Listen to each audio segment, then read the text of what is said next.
Hey, Seth David here from the world famous Nerd Enterprises Incorporated, and welcome to another edition of Notes from Nerd's Desktop. This time I want to talk about backdoor links in QuickBooks Online. There are some hidden functions and features that you can access in QuickBooks Online. You just have to know what the link is.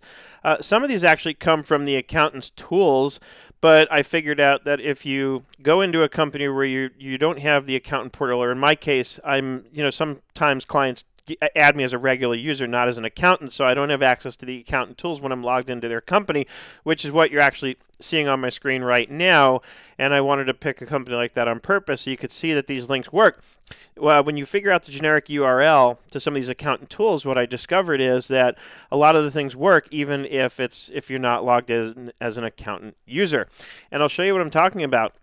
I've got them logged here in Airtable, and of course I'm going to share this with you. One thing we accountants use a lot is reclassify transactions. So I sort of gutted the link out and made it into a generic link so it'll work on any company. And when I click on it while I'm logged in, sure enough, I get the reclassify transactions screen. Now what this does, in case you're wondering, is I can go into this uncategorized income account, and in a few clicks I can reclassify them to another account. If they're all going to the same place, or I can just pick them off in sort of chunks and reclassify them, again to a specific account. So reclassify transactions, really powerful tool, thought of as something only available to accountant users, but when you get the right link, you can access that feature in any QuickBooks company.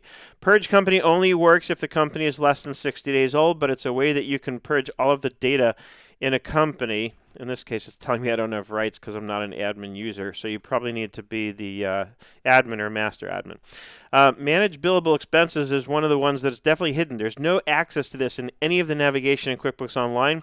You just have to have the link, but you can clean up your unbilled expenses. So when you've marked things billable, but you never billed it back to the client, this is a feature that lets you clean that kind of stuff up very quickly.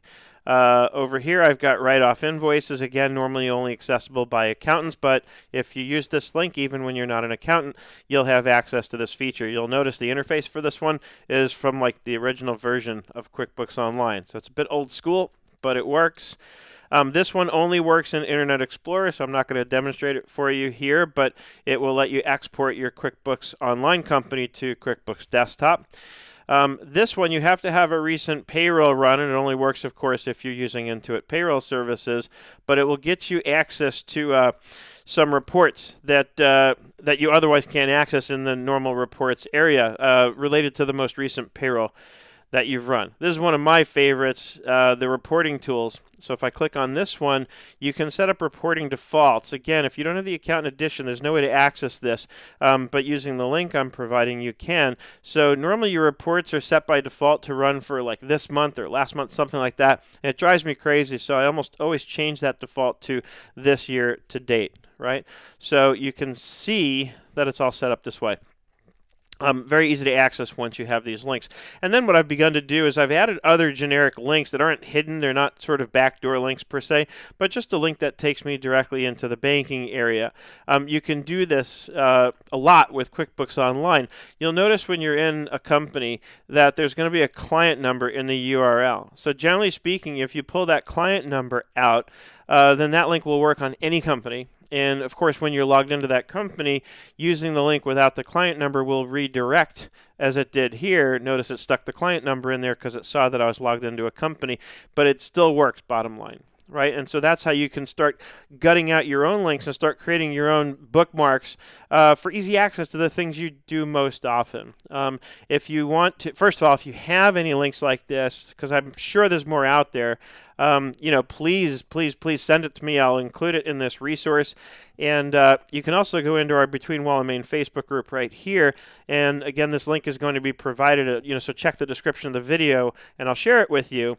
But I've linked right here to the post in our Between Wall and Main Facebook group where you can also post a comment here. And this is where people, had been contributing their own sort of QBO backdoor links. I'd love to get more of these. I'd love to make this a bigger and bigger resource. Like I said, I'm sure there's more of this out there. Just need people who are aware of them to fill us in and let us know. So That's what I've got for you today on QuickBooks Online backdoor links. As always, if you have any questions, comments, feedback, let me know. Post your comments below. Subscribe to the YouTube channel. Join our Facebook group if you haven't already, Between Well and Main Strategy Forum, also known as BWAM. BWAM group on Facebook. So join us there. Jump in on the conversation. We'd love to have you. And like I said, if you have your own backdoor links or interesting links of any kind that you use a lot in QuickBooks Online, please provide them, and I'll be happy to include them in this resource.